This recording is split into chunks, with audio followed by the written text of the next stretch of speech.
Halo guys, perkenalkan nama saya Alam. Di sini saya akan menjelaskan proses liquor sales at bar facility.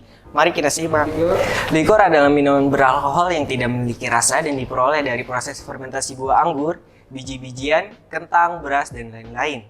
Dan didetilasi secara berulang-ulang guna menambah kadar alkohol antara kurang lebih 30 sampai 48%. Berikut contohnya. Yang pertama ada tequila, terbuat dari megiu atau jenis kaktus. Tanaman ini jika cukup besar daun-daunnya dipotong tinggal bonggol atau pangkal batangnya.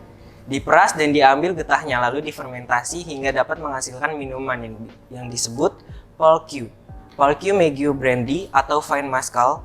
Fine mezcal yang berasal dari kota Tequila, maka dari semua proses tersebut diambil nama tequila agar orang mudah tahu dari nama minuman ini berasal. Tipe-tipe tequila. Yang pertama ada Gold, Silver All Blanco, Reposado, Anejo atau Tequila, dan yang terakhir ada Flavor. Yang kedua ada Gin. Gin adalah minuman beralkohol dari hasil fermentasi sereal atau malt, barley, gandum, heifer yang diberi aroma buah juniper berries dan melalui proses destilasi kadar alkoholnya 40% sampai 47%. Yang ketiga ada whisky, minuman beralkohol dari fermentasi serealia yang mengalami proses mashing atau dihaluskan, dicampur air, serta dipanaskan. Dan hasilnya melalui proses destilasi sebelum dimatangkan dengan cara disimpan di dalam tong kecil dari kayu atau biasanya kayu oak. Jenis whisky yang dihasilkan bergantung jenis serealia yang dipakai sebagai bahan baku, yakni malt, gandum hitam atau rye, gandum grain, dan jagung atau corn. Kadar alkoholnya sampai 43% sampai 50%. Berikut contoh jenis whisky. Yang pertama ada whisky Scotch yang biasanya mengalami 2 kali proses destilasi dan 3 kali destilasi untuk sebagian merek. Whisky Scotch juga dipecah lagi menjadi 2, yaitu whisky malt dan whisky grain.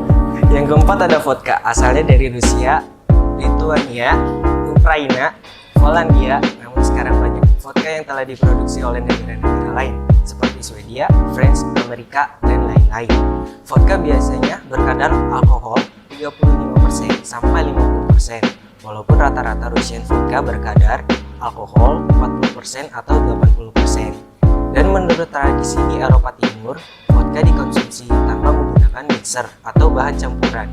Dan di negara lain, vodka biasanya dicampur untuk bahan koktail atau Bloody Mary, Black and White, Russian, Screwdriver, etc. Vodka memiliki 3 macam, yaitu clear vodka, flavoring vodka atau fruity flavor, bitter vodka atau herbs and pepper vodka. Vodka brand dari berbagai negara. Pertama ada Swedia, Absolut, New Zealand, 42 Below, Russian, Smirnoff, Prancis. Yang kelima ada rum, adalah minuman beralkohol dari fermentasi dan distilasi dari molasses sari tebu atau air tebu yang merupakan produk samping industri gula. Rum hasil distilasi berupa cairan berwarna kuning dan biasanya disimpan untuk mengalami pematangan di dalam tong yang dibuat dari kayu oak atau kayu jenis lainnya. Rum terdiri dari berbagai jenis dengan kadar alkohol yang berbeda-beda, yaitu ada rum putih, umum digunakan sebagai pencampur koktail. Yang kedua ada rum berwarna coklat, kemasan dan gelap dipakai untuk memasak, membuat kue, dan juga pencampur koktail. Hanya rum berkualitas tinggi saja yang diminum polos tanpa tercampur atau ditambah es batu atau on the rocks.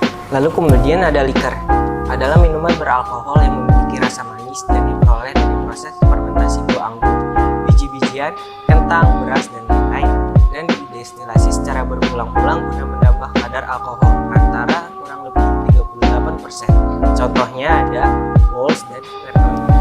Baik, di sini saya akan menjelaskan proses penjualan dan layanan pelanggan.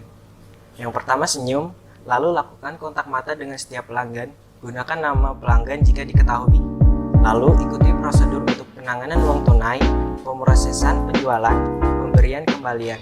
Jangan lupa ucapkan tolong dan terima kasih adalah wajib melayani pelanggan sesuai urutan mereka. Lalu ucapkan selamat tinggal. Biasanya untuk pembayaran di bar menggunakan POS. Di sini saya akan memberikan info untuk meminimalkan pencurian di area bar. Yang pertama, terapkan prosedur keamanan yang ketat untuk meminimalkan pencurian. Yang kedua, menjaga keamanan uang tunai. sesuai dengan prosedur perusahaan. Yang ketiga, menangani perilaku mencurigakan pelanggan atau staf sesuai dengan prosedur perusahaan. Yang keempat, menjaga area penyimpanan aman dari akses yang tidak sah sesuai dengan prosedur perusahaan.